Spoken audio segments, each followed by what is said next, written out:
and we'll count that as a flag removal. Alright, let's get into this game.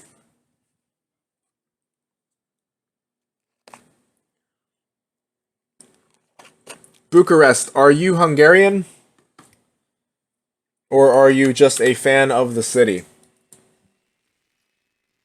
While I wait for the response, and before I respond to Jiggy, freaking scrubbing my chat, let's get these introductions underway. In the top left-hand corner of the map, it is the red Terran, Goma.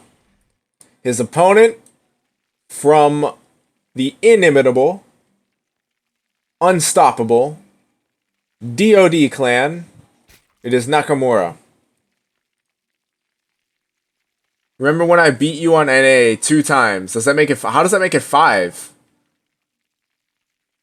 You beat... Yeah, so you beat me the 2 times on NA. I beat you on KR. I know you beat me... I think you beat me once before that in Heart of the Swarm. I think we ran into each other 1 time on NA ladder. Dude, KR is where the men play. Don't give me that shit. You're just jealous because I beat you on the man server. I think you're 3-1 against me on ladder. You beat me on... I think it was Cloud Kingdom. You beat me in the Dream Pool. You did Proxy 2 or 3 Racks Reaper. I don't remember. You did like the 888 or some bullshit. And you beat me. I'm 99% sure it was on Cloud Kingdom in the Dream Pool. But yeah, so I think you're 3-1 against me on ladder.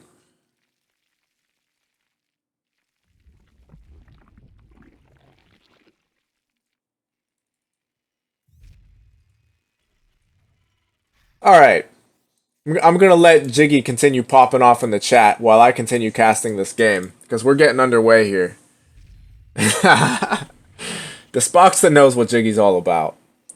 Looks like our Terran player wants to go for a stim drop. Aren't too many builds that I can think of off the top of my head that start out with 2 racks like this. Reaper Expo, 2 racks, Reactor, that don't end up being a stim drop. So I'm going to assume that... Oh, yeah, that sucks. That's really annoying.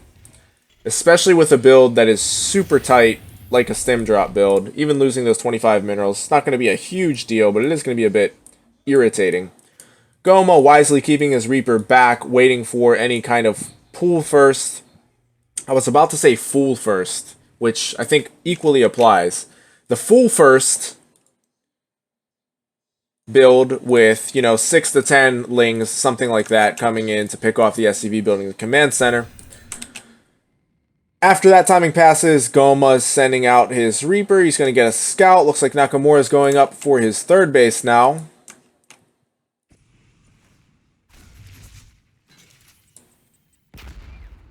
Typical zoning dance going on. Reaper has not scouted this just yet.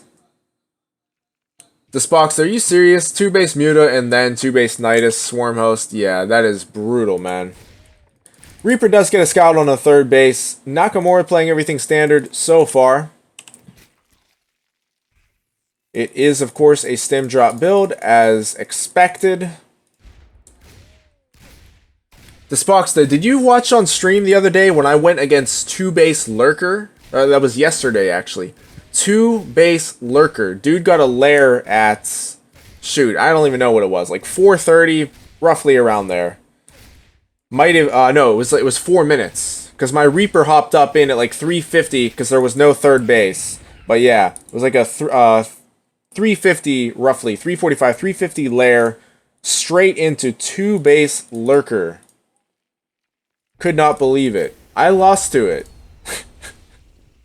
Because I thought it was 2 base Muta, so I made some turrets in my mineral lines, and he pushed at the front with Lurkers. GG.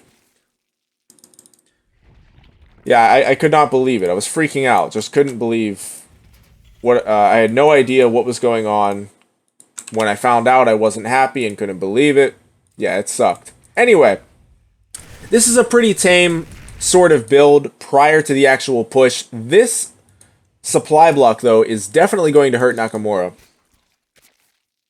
You definitely want as many lings as you can muster, while still keeping a relatively decent economy. But you want as many Lings as you can muster to shut this down. You definitely want supply room to make more Lings if need be. I'm surprised we didn't see a double boost here by the Terran. Should have been a second boost to get him there even more quickly. Lings are chilling in the natural. As soon as they have vision of the drop, they should swing up there. This base is already relatively low on health, which could come into play here. Queen is immediately focused down, as well as a creep tumor. Overlord goes down as well. Spore Crawler, and this base very well may fall. The Lings are actually going to pull back, and Nakamura is just going to sack this. Probably a good decision. Not what he wanted to do, I can guarantee you that, but I think that probably was the best decision, all things considered. Looks like Goma's going to get out of here with almost all of the Marines that he brought to the party. Replay stats not working. Yeah, GG tracker or spawning tool. Please send. If you do send, I will cast tonight. I am done playing for the night. I will, of course, be playing bright and early tomorrow and streaming. So for those of you who don't like watching the casts, please stop by tomorrow and there will be more later. For those of you who are enjoying the casts, continue enjoying, as I hope to continue casting. Anyway, 1-1 on the way. Additional barracks being thrown down. Where is the third? Okay, wow, yeah, I'm totally blind. There's the third base. Goma going up to 6 racks? I have to imagine that's not intentional. He's pushing back in here, trying to get some queens. He's going to have to pull off. Nakamura does push him away. He's trying to retake this third base. That was a really tough blow that Nakamura took there, losing that third base. I'm confused by this. Okay, so he's just going to go up to 8. That's what's going on here.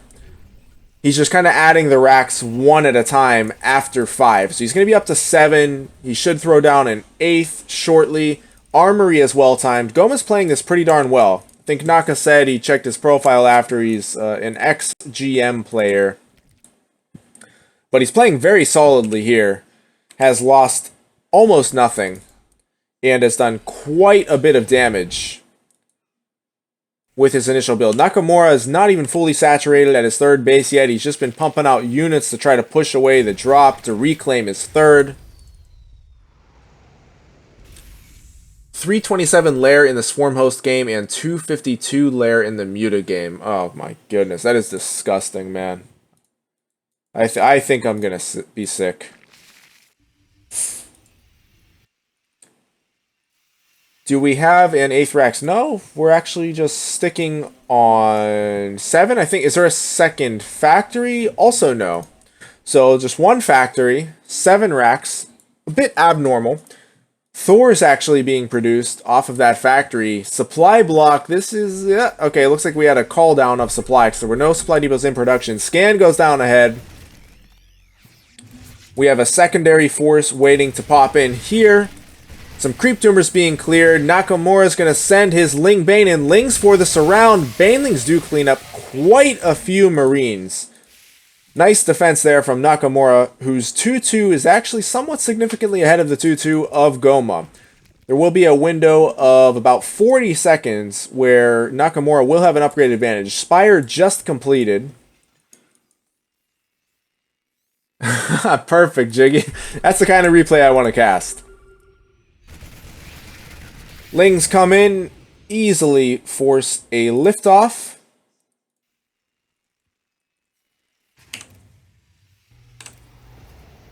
Naka playing with a relatively low drone count. Not super low. 59, I think, is definitely lower than most Zergs play it. And right as I say that, I notice that he's producing 10 more on the production tab. So he wanted to get through that phase, the drop phase, before he added more drones, and I don't blame him. Creep spread starting to really push out, and just as I say that, Goma picks off a few more tumors. These supply blocks are definitely hurting him, though. Need to point that out. Naka pushes away yet another drop, and it looks like Goma is gearing up for a main push, but important to note here is the fact that he has no splash damage whatsoever. Thors are not going to do it. I'm calling this right now. Thors are not going to do it with this army. He needs Widow Mines for sure, if not, at least Hellbats. But he's going to have godlike splits. And even then, it's still usually not enough, especially after the Banelings got combat shields. But he's going to need godlike splits to do anything with this main army. And I don't know where his Thors are actually sitting back at home. So this is not going to... I just do not see any way that this goes well for Goma. Naka has really been making a lot of Ling Bane. He's going to get a beautiful surround coming from basically like a 3/4 surround. The Banelings do get back to the Marines and absolutely wreck this force of Goma. It's just like I said, there has to be splash damage there. So add the lack of splash damage with the fact that Nakamura got a beautiful 3/4 surround, and the Terran has no chance there. Naka continues to press in. The Banelings are getting past the Marauders. A few connections go down on the Marines. Not the greatest connections, but the Lings should be more than enough to continue causing damage here. If we take a look at the resources lost, Goma is now considerably behind after starting out way ahead. Yeah, Jiggy, I have to agree with you there. A lack of splitting when the splitting needed to be perfect to even have a chance. GG is called. Nice job by Nakamura. Really good job to reestablish the third base after losing it to the stim drop. And that was in part due to a supply block here. I pointed out the fact that the Thors were actually getting stuck in base because I guess they can't fit through here. That's what's going on. They can't fit through this nook here, so they all got stuck. With that being said, they still would have had to have been in perfect position up front to soak all of the Baneling shots. And with that surround that Nakamura got, so he came from here, I was here, and then he had two forces, like one coming in here and one coming in here, which they met at the choke point, and then the other forces got the surround down here. Alright. Great game. Well played, Nakamura. Thank you for sending. Jiggy, send me the link, bro.